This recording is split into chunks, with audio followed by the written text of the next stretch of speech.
operation of NPN transistor. See here, this is an NPN transistor, and I told you this region is forward bias. So N க்கு வந்து negative, P க்கு வந்து positive, and this diode is reverse bias. So N க்கு வந்து positive, P க்கு வந்து negative.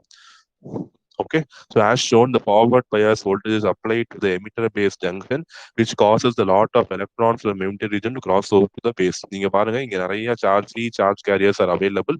They will easily go and cross into the base. They will easily cross the base because the depletion region is very, very thin. They will easily cross the depletion region and go to the base.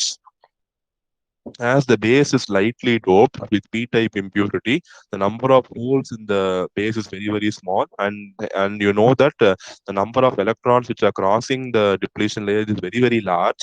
So எல்லா electron the hole will recombine ஆகாது. So only very few electrons will recombine with hole, giving rise to what is called as base current. That's what I said. 100 electrons emitted by emitter, there will be 5 holes in the base. So 5 holes, 5 electrons, they can merge and produce current, right? So 5 electrons will recombine with hole to produce current. Remaining 95 electrons cannot find a hole, so they will cross the depletion region on the other side and they will go to the collector, giving rise to collector current.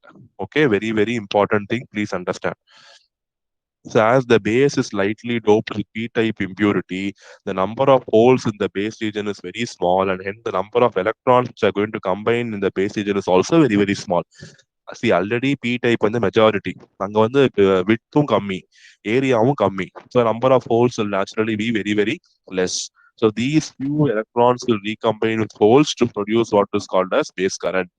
The remaining electrons, more than 95%, will cross over to the collector region, giving rise to what is called as collector current. So I can say in my mathematical term, I is equal to, I can say in mathematical term, I is equal to IC plus IB.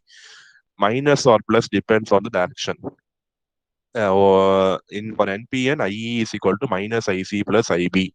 The actual current, it is flowing this way, but we are considering current as this way. Correct? So that's why I'm having the minus sign here. The external circuit, you can replace the current by IE is equal to IC plus IB. So the minus is just a direction. Now don't get confused. Current cannot be negative, right? Current வந்து negative கான்செப்டே கிடையாது. current negative currentனா என்ன மீனிங்னா direction is going to be opposite. நீங்களே BW ல you would have done nodal analysis, right? So mesh analysis பண்ணிருப்பீங்க. You will assume the current direction. Finally, if you get the current value as negative, which means that direction what you have assumed is wrong. கரெக்டா direction மாத்திப்பீங்கல்ல, அதே மாதிரி தான் இங்கேயும். So what direction depends on how you look at. Whether you take the direction of electrons or holes, accordingly you'll be putting plus or minus sign. So emitter current equal to, always remember last line you see, IE is equal to IC plus IB. That relation is the final relation for any current in a semiconductor, in a BJT, bipolar junction. And the emitter current is sum of base current. See here, emitter current equal to base current plus collector current. Okay, so the base current and collector current will combine to give what is called as emitter